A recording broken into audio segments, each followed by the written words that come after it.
Crypto पर हाल ही में सरकार ने संसद में जो जानकारी दी है उसने पूरे क्रिप्टो इकोसिस्टम में हलचल मचा दी है। भारत में क्रिप्टो ट्रेडिंग करने वाले हजारों लोगों को अब इनकम टैक्स डिपार्टमेंट की तरफ से नोटिस मिल रहे हैं। अब तक 44,000 से ज़्यादा टैक्स नोटिस जारी किए जा चुके हैं। कारण सिर्फ एक है, क्रिप्टो हुई कमाई को ITR में डिस्क्लोज ना करना। टैक्स अथॉरिटीज ने सर्च एंड सीजर ऑपरेशन के दौरान एक्सचेंज से मिलने वाले ट्रेडिंग रिकॉर्ड्स और ITR फिलिंग के डेटा का मिलान किया है और जब यह देखा कि ट्रेडिंग वैल्यू और टैक्स रिटर्न में दिखाई गई इनकम मेल नहीं खा रही है तो इस पर एक्शन स्टार्ट कर दी है। सरकारी आंकड़ों के मुताबिक इन जांचों में अब तक 888.82 करोड़ की अनडिस्क्लोज इनकम सामने अभी तक आ चुकी है। यानी लोग क्रिप्टो में प्रॉफिट कमा रहे हैं लेकिन सरकार को बताए बिना।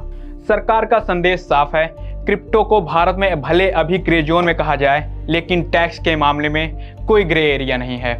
प्रॉफिट हुआ तो टैक्स लगेगा, लॉस हुआ तो डिक्लेयर करना होगा। एक्सचेंज इंडिया में हो या बाहर, ट्रैकिंग पूरी तरह से इसकी संभव है। एक्सपर्ट का मानना है कि आगे और नोटिस आ सकते हैं, पुराने वर्षों की भी स्क्रूटनी भी बढ़ेगी और क्रिप्टो ट्रेडर्स के लिए कॉम्प्लायंस अनअवॉइडेबल हो जाएगी।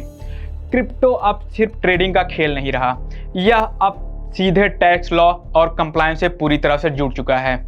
अब सवाल आपसे है, क्या आपने अपनी क्रिप्टो इनकम पूरी तरह से डिक्लेयर की है और क्या आने वाले समय में गवर्नमेंट क्रिप्टो रेगुलेशन को और टाइट करेगी?